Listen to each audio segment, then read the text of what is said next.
Polytechnic 2026च्या admission साठी कोणत्या website वरती जाऊन रजिस्ट्रेशन करायचं सर आम्हाला कळत नाही प्लीज सांगा.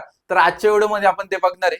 तर या ठिकाणी आल्याच्या नंतर गुगल वरती फक्त तुम्हाला काय सर्च करायचंय, DTE म्हणजेच director of technical education Maharashtra या ठिकाणी ऑफिशियल वेबसाईट ओपन होते. तर या ठिकाणी क्लिक करायचं तुम्हाला फर्स्ट वाल्या वेबसाईट वरती. तर अशाप्रमाणे तुमचा जो काही विंडो आहे तो ओपन होईल. त्या ठिकाणी ऍडमिशन सेक्शन वरती यायचंय तुम्हाला. पोस्ट SSC डिप्लोमा 2026 येतं, आता 25 दाखवत आहे पण त्या ठिकाणी ज्यावेळेस रजिस्ट्रेशन स्टार्ट होतील त्यावेळेस 26 दाखवेल. तर या ठिकाणी क्लिक करायचं आहे तुम्हाला, बरोबर. तर आता याप्रमाणे वेबसाईट पूर्णपणे ओपन होते. तर या ठिकाणी तुम्ही बघू शकता न्यू कॅन्डिडेट रजिस्ट्रेशन, या ठिकाणी तुम्हाला रजिस्ट्रेशन करण्यासाठी चान्स मिळतो. इथं क्लिक करायचं फक्त तुम्हाला. आता registration process is close for 2025-26 साठी, म्हणजे जे काही 25 ची आहे ती बंद झालेली आहे. 2026 साठी त्याचं जे काही आहे रजिस्ट्रेशन ते लवकरच तुम्हाला डेट येऊन जाईल. 20 मे पर्यंत तुम्हाला तारीख येऊन जाईल आणि रजिस्ट्रेशनची जी काही प्रवेश प्रक्रिया आहे ती चालू होऊन जाईल. विद्यार्थी मित्रांनो, व्हिडिओ जर आवडला असेल तर व्हिडिओ लाईक करा, शेअर करा. धन्यवाद.